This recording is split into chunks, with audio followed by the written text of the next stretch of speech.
Janette. I'm Every Woman TV. I'm your host, Janette Burke, and we are live on location at Avonshire Condos in North York, complement of Mariam Group, Mariam Suites and Hotels. Now, today we are talking about being single, and for some of us that means newly single from a divorce or a separation or whatever. But we're single and we're looking and we're not finding what we're looking for, and some of us are quite frustrated about that. So I have brought on Thalia Charney, who is the host and creator of Improv4 Singles, which is a different way of meeting people to talk all about this problem. Welcome, Thalia. Thank you. Hello. Okay, so we talked that we know that people are frustrated. Men and women both are frustrated, but since we are a women's show, we'll focus on the women. All right. Are frustrated daters today, experiencing all kinds of things, from online dating fatigue to other types of dating fatigues. So how and why are you able to address this and make the whole dating experience much more enjoyable? Well, there's a great psychologist, Dr. Elie Finkel, and he's done a lot of studies, decades of studies, and what the research shows is that the best success for dating is the interpersonal action.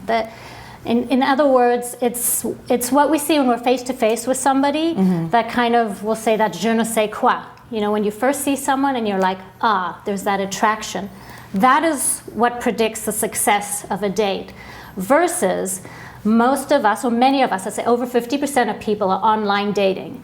Now, there are advantages to online dating, absolutely, because you have access to so many people. But the problem is we think that it's those searchable attributes, so someone's age, someone's religion, the job they do, the hobbies they have. We think that it's those searchable attributes that are going to find us the perfect match. And I think that everyone single who uses online dating, maybe you can relate, you see someone, they're perfect on paper, you're really excited, and you meet them, and then in an instant, there's just no chemistry. Or even worse, what they've written on paper is not true, and that's very frustrating. That's true, but let's take for granted in the case that where it is. The fact is what the studies show is that those things are not a great way to meet people. Even the dating sites like eHarmony that have these supposed algorithms to find better people. So Dr. Elie Finkel says, and his research team says, that these are really fairly meaningless. So it comes down to that the most important thing is in person. Correct. I have to agree with that algorithm, and I have to tell you a little story about this, why I agree with it. Okay. I have seen men online that have been on multiple sites. And on one site, I'm also online dating and looking, and I've even been out to your event, and it was really nice. So I've been, looking, and I see on one site, I get like a 95 to 100% match with them, and then you go to another site, and it's like a 25% match, and that's quite a discrepancy. So I agree that perhaps it's not the most accurate way to assess whether or not this is a potential mate. Yeah, that's what the research shows. Right. So what you're basically saying, there's a click when you meet somebody face to face that does not happen online. Yeah, it's the experiential, how we experience somebody. So their body language, their humor, how they react to you. You can't tell that stuff online. Someone can say they're funny online, but do you find them funny? It's got to be that face to face. Right. Yeah. So, okay, let's talk about how Improv4 Singles was born and what your role in it is. So Improv4 Singles was born, actually it was just something that struck me on a moment's notice, but just going back a little bit, so I started doing improv classes, and I noticed my confidence was getting better. I was just a happier person. I was able to make actually decisions in my business to take on new things. I was becoming more courageous, and I noticed that my dating life was more fun. Everything was better. Mood was better, and I realized when I put two and two together, the reason that my dating life was better was the skills and the confidence I was getting from improv. That's the birth of this idea that the two would go hand in hand. Right. Yeah. Okay. So let's talk about your approach, because Improv4Singles has a specific approach that is different from other forms of dating and in fact can be more useful, right? In particular when compared to online dating. So let's talk about exactly what makes it useful, the approach, all of it. Okay, so I've established that the best way to see whether something you're going to be a romantic match is the face-to-face. So we have various ways of doing that. Now I've done all of them. So I've done the speed dating, take for example. So I've done that too. You've done the speed dating, and I'm not saying that some people obviously will find it useful, but the thing with speed dating or something like that is it's a very artificial sort of environment. It's almost like an interview. And the most important thing when you first meet somebody anyway, to give them a chance, is to have that light banter, that ice breaking. You need to have that kind of light way of interacting with somebody before you go deeper in establishing rapport.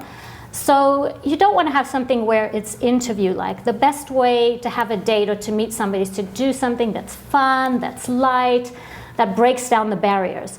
So there's different ways to do it. My way was improv, because it does all of that, but it takes it a step higher, is that improv teaches important skills that you can actually use to be better at dating.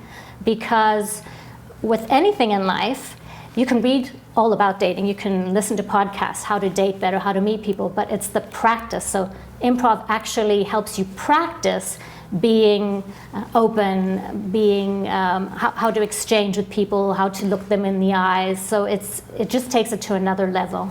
Right. Yeah. But to some people, and I think we should address this, the whole concept of improv is quite off-putting. You know, if you're a shy person, for example, it may be difficult to participate in improv type style activities. Yes. So how do you help people like that? Well, the interesting thing is that I actually am a shy person and I am an introvert. So I guess, at first-hand experience, I can say that you don't have to be an extrovert or very social to do improv. But having said that, this is what I tell people. The way I design my events is it's very, very high on the fun factor, very low on the skill factor. So you don't require any kind of great skills. The concept is play, match, date. So I sort of use that as a tagline that I brought on after I was already doing the events. So when people think of it more in terms of play is very important. We cannot, you cannot date and get to know people without playing, and everyone has it in them to play. So the way I design the events is I start with everybody's in a very large group, and I slowly break down the games little by little.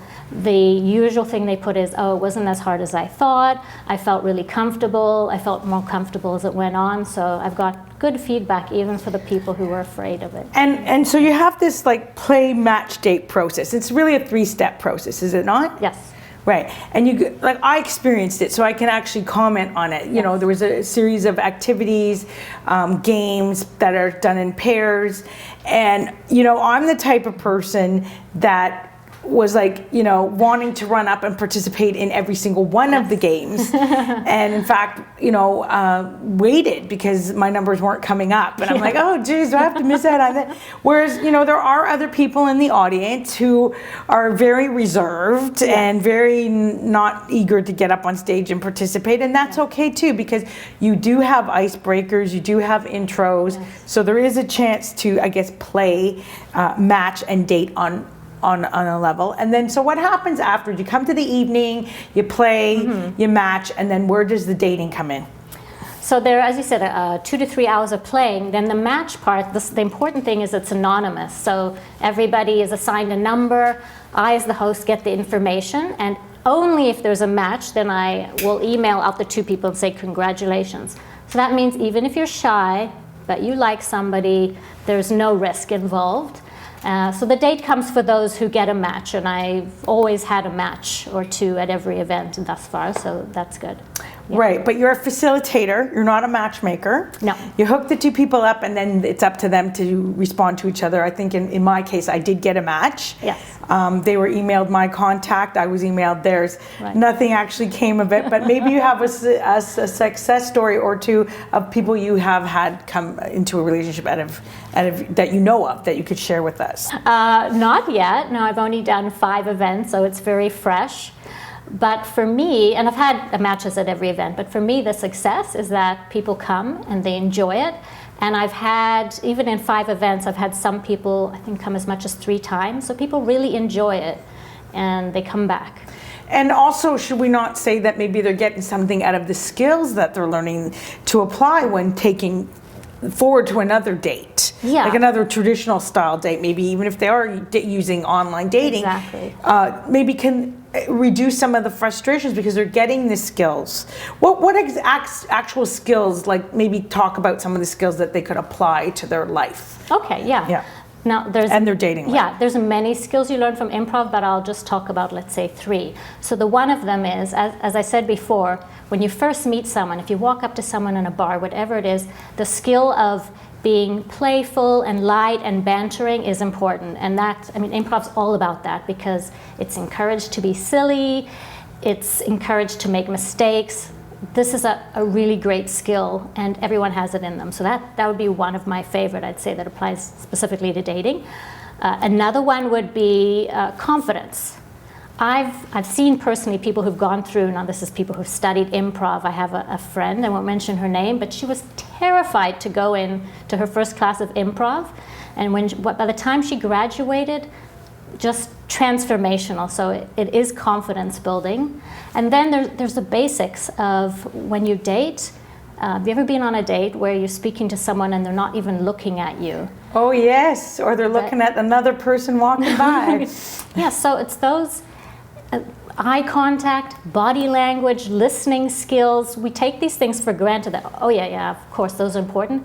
But people are not as good as they think in these skills, and improv really hones in on them, especially in this day and age where we're on our phones all the time. We're not really good at those. So we've lost the interpersonal connection. We've tuned it out. Yeah. And I would even venture to argue that because we lead such busy, stressful lives, particularly in the city of Toronto, which is a very, very fast-paced city, that I think we've even forgotten how to have fun sometimes.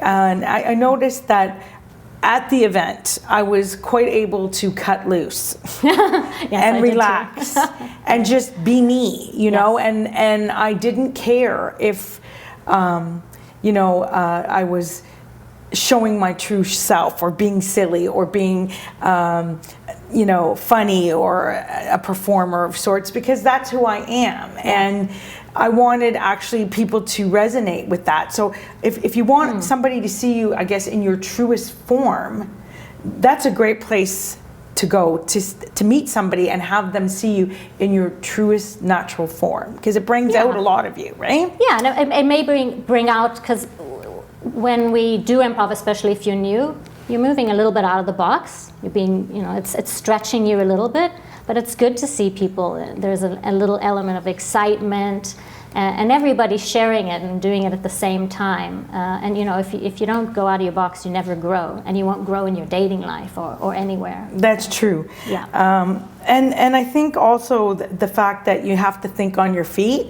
Sometimes dating is a lot about thinking on your feet, right? Yeah. You have to answer questions, you have to assess the other person, you have to feel comfortable in the situation, and if you don't, you have to be able to deal with it accordingly without being rude or whatever. So I think that those type of skills too are very important that you get out of the improv, that you can actually take with you to a date, even if the date isn't working well.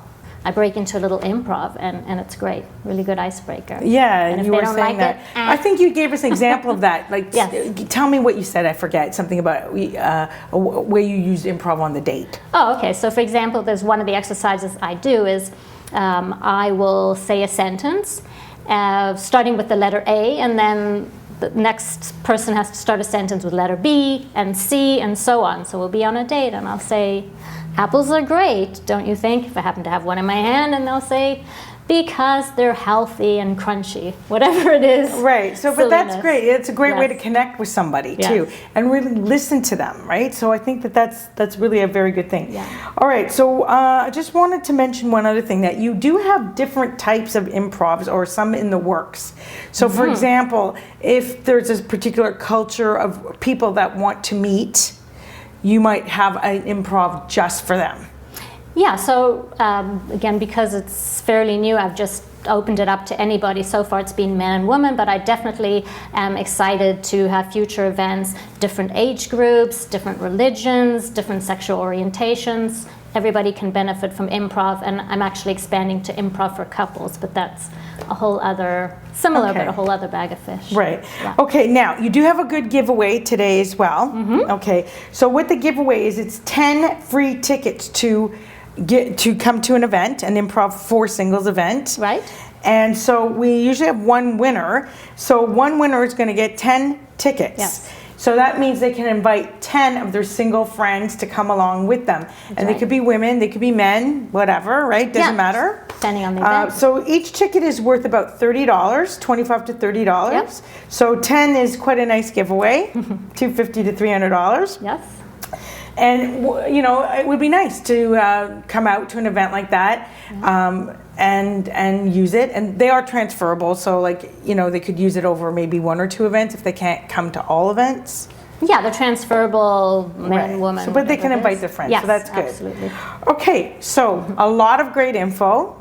And for people who are seriously looking for another way to meet individuals and date and improve their dating life, this is a great option. Yes. Let's find out how we can just learn more and see some examples of it. You have a website and a podcast and everything, so why don't you tell me a little bit about that? So if you want to get in touch with me, firstly, just email me at info@improv4singles.com. You can go to www.improv4singles.com, and there, if you want to follow me through Facebook, Twitter, you'll see the links there. I also have a upcoming podcast called Date, Recover, Repeat.